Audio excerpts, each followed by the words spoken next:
بسم الله الرحمن الرحیم.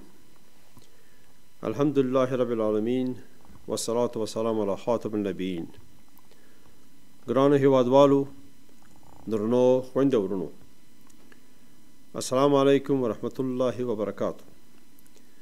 د ډیرې خوشحالۍ خبره ده چې په همدې هفته کې د جمهوریت ریاست د راتلونکو انتخاباتو لپاره د کاندیدانو کمپین، په بل عبارت انتخاباتي مبارزه، په رسمي ډول پیل شوه.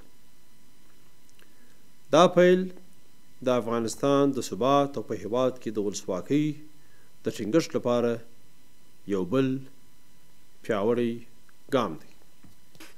ګرانو هیوادوالو، په تیرو 12 کلونو کې د افغانستان خلکو د خپل جمهور رئیس د ټاکلو لپاره 2 ځله انتخابات وکړل. په ټول هیواد کې زموږ خلکو د خپلې خوښې کاندیدانو ته رایه ورکړه او په عملي ډول یې ولسواکي تجربه کړه.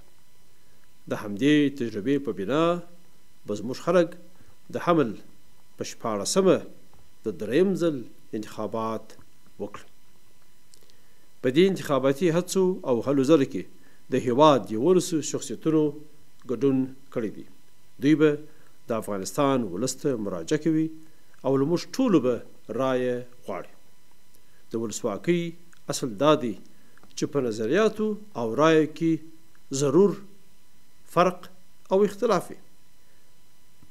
یو به یوه ته رایه ورکوي او بل به بل ته رایه ورکوي. د رای او د نظر اختلاف باید هیڅکله په شخصي مخالفت بدل نشي. موږ به خپل وروري او یووالی ټینګ ساتو. درنو او محترمو کاندیدانو، د افغانستان د خلکو دا هیله ده چې د انتخاباتي هلو ځلو په دوران کې تاسې محترم کاندیدان او ستاسې د کمپین ملګري د هیواد د لا آبادي او سوکالۍ لپاره خپلې طرحې، پروګرامونه او نظریات ولس ته وړاندې کړئ او د خپلو طرحو او پروګرامونو د توضیح او تشریح له لارې رایه وګټئ.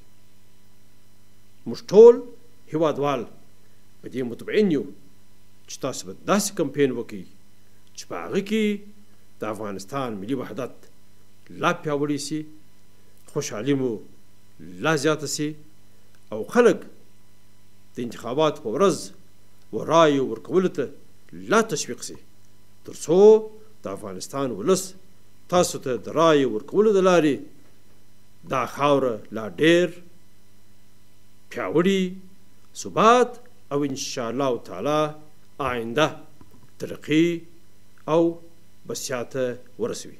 نو په دې هیله ستاسو کامیابي زموږ د افغانستان د خلکو ټولو آرزو ده. تر بلې وینا مو په مخه ښه، شاد او آباد اوسئ.